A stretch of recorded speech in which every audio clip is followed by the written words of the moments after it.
good looks are enough to encourage people to do a lot of things. I don't play the Warlord often, but I think he's one of the best looking characters in For Honor. So today we're going to watch some duels from his perspective. Let's get started.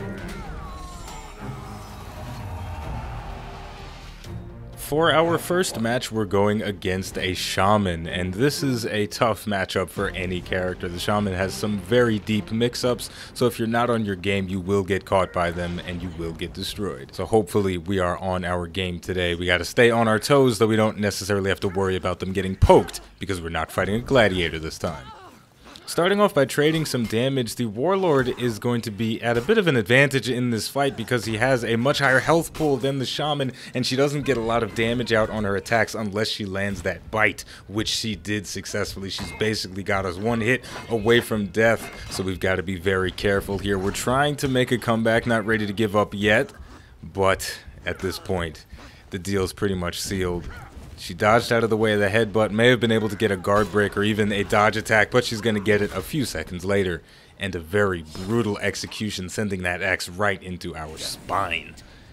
So again, even though the Shaman not dealing a lot of damage with her double lights and even her heavies are on the weaker side, she can swing the momentum very heavily in her favor if she applies a bleed and gets you with that Predator's Mercy, giving you a nice nibble on the neck. Some people like that. I don't know if the Warlord was enjoying it too much.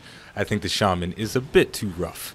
Anyway, we're moving into the second round. We've got to be more careful if a bleed gets applied to us. We landed a guard break, but we didn't have enough range to push the Shaman against the wall to get the side heavy for a bit more damage. May have been better off just going for the confirm on the top heavy.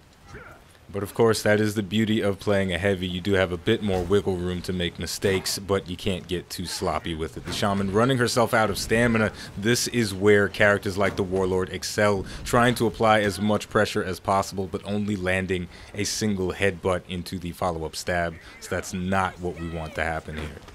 Now, on a quick note about the Shaman while this round is going on, she's a very interesting character, one of my favorites conceptually. I don't play her very often, but I love the idea that she gets to apply a unique type of pressure when she has people bleeding. In the same way that Nobushi gets a damage increase against targets that are bleeding, the Shaman applies that special high damage pressure against bleeding enemies from the Predator's Mercy.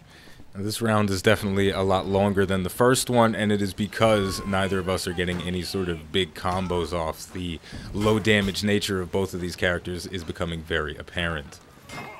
But we did see a little bit of air humping going on, so it'd be very disappointing if we lost, but we are going to manage to connect a heavy into the light. That is one of the more predictable combos in For Honor. It can't be mixed up into heavy or light, so it becomes parry bait. It's a bit unfortunate that there are a number of characters that suffer from that problem, but you know, you work with the tools that you have until they get reworked. Now, it would appear that the Shaman wants to fight in a different location, or maybe she doesn't want to fight at all. It's almost like we got a nature documentary situation. This is the Shaman in her natural habitat. Wild, carefree, innocent, and unwilling to acknowledge that she's in a battle. Notice the Warlord is frustrated. All he wants to do is fight, but the Shaman is content with playing a game of tag. And right now, the Warlord is it. As an older, more experienced male, the Warlord knows the high ground is not an advantage to look down upon. He waits for the Shaman to make the first move.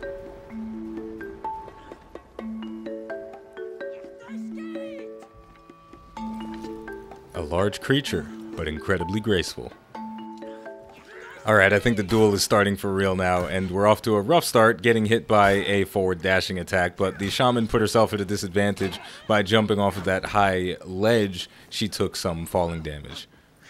Throwing out a light attack, and it is going to connect, changing up to a heavy next time, but the Shaman quick to dodge out of the way and punish.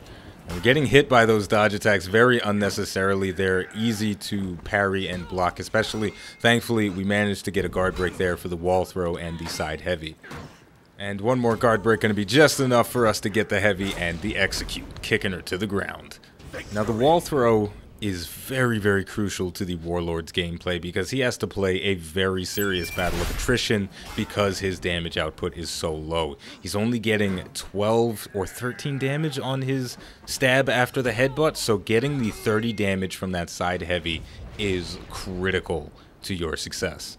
Moving into round 4, we're on a much more open portion of the map, so it would behoove us to stay near the stairs where we can get a wall throw if the opportunity presents itself. The Shaman overcommitting on that unblockable attack. We are going to get a mix-up here through her, going for the leaping attack followed by the headbutt and the stab. Nice amount of damage, but we ran ourselves out of stamina trying to push our mix-up a little bit too long. The Shaman running away towards a ledge. It looks like she wants to finish us off in the cheekiest way possible, but I don't think she's going to have much luck considering the Warlord is one of the masters of the ledge, we'll call it. Now, I got to be honest with you guys, I'm not above knocking somebody off a ledge, so I can't be angry at the Shaman for trying to pull this. She wants that win. Do what you got to do, girl. Now, if she mixes up her bashing attacks well, then she could trip us up, but we don't necessarily have to react to them because we have a lot of hit points to spare. Charging forward with the headbutt, the Shaman gonna roll out of the way, putting herself out of stamina. This is where our opportunity comes from, getting the first headbutt, going for a feint into a guard break. The Shaman not going to respond. That is the downside to not having an unblockable attack to mix in with that, but it's not gonna matter. The Shaman going for the headbutt, we dodged out of the way and got the guard break throw. Overall, not the most exciting match out there. We did have some good moments with the Shaman, though. She showed the seriously impressive damage potential after getting that deflect, applying the bleed, and going for the Predator's Mercy. She bursted down a massive chunk of our health, and we also saw the guard break throw with the Warlord being a crucial part of his kit. He doesn't get a lot of damage without that side heavy. For our final match, we're going Warlord versus Peacekeeper, and this is an opposites battle if I've ever seen one. The Peacekeeper has lightning fast attacks, insane damage. The Warlord much slower, but a juggernaut of defense. He's got that full block stance. He's got the hyper armor on his heavy attacks as well. Doing a decent job of defending ourselves against the Peacekeeper's light attacks, getting the guard break throw, but only going for the top heavy. May have thought the spacing was a little bit off, so we didn't commit on the side or just forgot to switch guard. You never really know. Peacekeeper getting a parry, doing a little bit of a mix-up there. She could have gone for a double light, but instead she went light, heavy feint into light, but we blocked the second attack. Overall, the Peacekeeper is a very oppressive character to fight because of her speed, and if she's thrown in mix-ups as well, that's going to make it even more difficult for us to parry her attacks. We see the feints coming out, and we're getting punished. She ran herself out of stamina. That's not a good place you want to be against the Warlord because of those headbutts, so we're going to walk away with the win in the first round. She's definitely got to be careful about that stamina management against the Warlord. You do not want to run out. Especially since the back dodge changes, it's a lot more difficult for the assassin characters to escape mix-ups when they're out of stamina. Moving into the second round, we got to be very careful about the feint game. Even though we have more health than the Peacekeeper, so we have a little bit of wiggle room, her high damage almost mitigates that completely. So when we do get caught out by something, it's going to hurt pretty damn bad. We landed a hyper armor side heavy there, so that's a nice trade in our favor. Getting into a little feint battle here, trying to change it up with a guard break, but not going to catch the Peacekeeper. Another side heavy going to connect, and a top light. Looks like we're beating her at her own game, but that could very easily change. The light parry going to make quick work of us. She's doing that mix-up again, feinting the heavy into a light, and it is over already. That was a huge swing in momentum. We got to see that again because we had 3 bars of health and a little bit extra that we were bleeding through. The heavy feinted into a light, second light, zone attack follow-up. That was crazy. That was all within what felt like a fraction of a second. It's really amazing that the Peacekeeper has remained unchanged for so long. She's a fundamentals character that's been way overtuned, but it's hardly the time to talk about that because we're swinging things wildly in our favor. Taking off 2 bars of health, that parry counter is always exciting when it goes off. It looks very, very painful to get smacked in the face with the shield. It's almost a wonder it doesn't do health damage as well. Our headbutt going to put her out of stamina again, pressing the advantage with as many headbutts as we can. The third one going to connect, fourth one getting dodged. Finally, finally, after all that, we're backing off, allowing our stamina to recharge just long enough so we can get a parry and press our advantage once again. Head splitter leap chaining beautifully into a headbutt followed by the stab. We just need one more hit to finish it off. She dodged out of the way of the attack, not going to go for the dodge attack. She missed the block and the parry on our side heavy, so we got the finish. Man, that was a lot. The level of pressure that we applied to the stamina of the Peacekeeper was ridiculous. As soon as we saw an opportunity to get her out, we went for that headbutt, tried to mix up in the beginning, but when she avoided it, we just went headbutt after headbutt, got as much as we could. So moving into round 4, if we continue playing like that, we got this in the bag, fingers crossed. Starting off with a feinted heavy to gauge the response of the Peacekeeper. It looks like she is fishing for parries quite a bit.